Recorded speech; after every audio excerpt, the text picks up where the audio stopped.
तो आरोप चुकीचा असेल किंवा तो आरोपच म्हणजे जाणीवपूर्वक केलेला असेल त्याचं उत्तर कधीच द्यायचं नाही आपण. जे सत्य आहे ते कधीच झाकत नाही. सत्य सूर्यासारखं प्रखर असतं, त्यामुळे त्याचे खंडन करायचा काही विषयच येत नाही. जे सत्य आहे ते समोर येतच असतं. एक शांतताप्रिय गाव म्हणून मसाजोग गावाला ओळखलं जात आहे.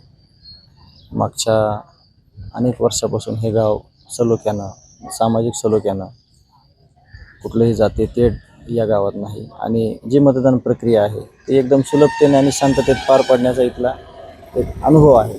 त्याच पद्धतीने आज देखील शांततेत ही सगळी मतदान प्रक्रिया पूर्ण होईल. विरोधकांकडून जे आरोप करण्यात आले होते आणि त्या आरोपाच्या अनुषंगाने काय म्हणजे निवडणुकीत रणनीती राहील? नाही, आरोप प्रत्यारोप होत असतात, परंतु आपण जर जे आरोप केला आहे तो आरोप चुकीचा असेल किंवा तो आरोपच म्हणजे जाणीवपूर्वक केलेला असेल त्याचं उत्तर कधीच द्यायचं नाही आपण. जे सत्य आहे ते कधीच झाकत नाही.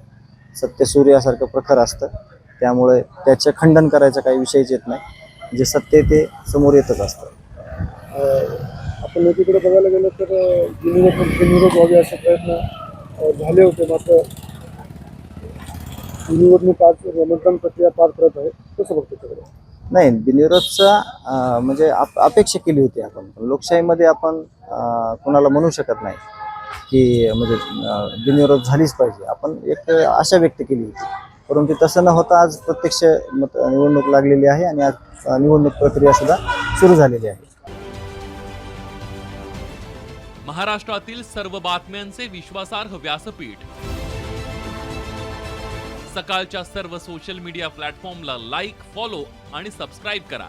तसंच सर्व नोटिफिकेशनसाठी बेल आयकॉन प्रेस करायला विसरू नका.